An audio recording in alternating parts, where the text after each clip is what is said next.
Šį kartą artėju prie Indijos piliakalnio.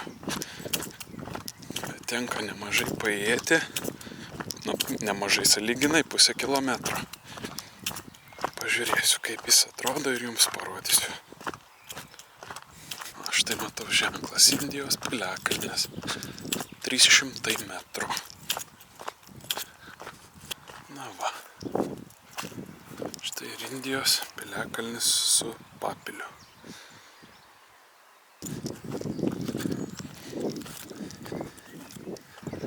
Jau nebetoli. Štai čia teka upė Akmena.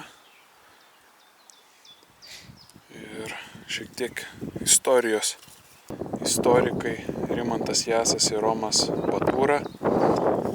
Archeologas Gintautas Zabielas spėja, kad 14 amžiuje pirmaisiais dešimtmečiais čia stovėjo šaltiniuose minima viena svarbiausių Karšuvos žemės pilių – Putvės pilis, kurią 1307 ir 1315 du kartus sudegino kryžiuočiai. Štai pačioje teka upė Akmena. O aš dabar jau esu ant pačio viršaus Indijos piliakalnio.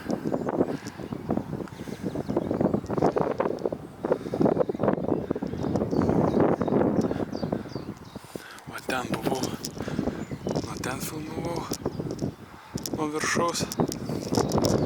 Štai kaip atrodo nuo čia vaizdukas. Ten visiškai susiaurėja. Jinai išsiskiria čia į dvi dalis. Čia į ją iš to tvenkinio dar įteka vanduo.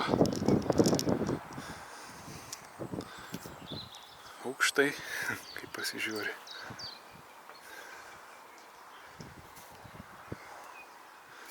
Belieka įsivaizduoti, kad nebuvo mašinų gaudesio, o šitų pastatų ir buvo tyla, tik tai va paukščių garsai, vėjo šlamėjimas medžiuose.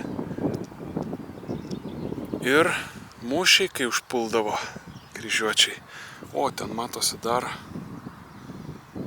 Va ten yra irgi šlaitas, va šitoj vietoj centre. Labai status atrodo šlaitas. Tai va, dar parodysiu iš apačios, kaip atrodo.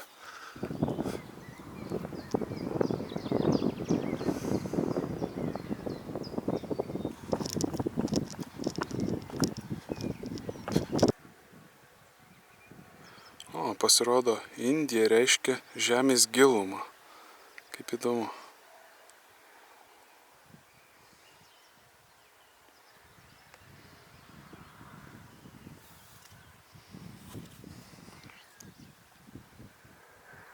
Na ką, tai va tiek vaizdelių iš Indijos, apylinkių, piliakalnio ir iki kito karto.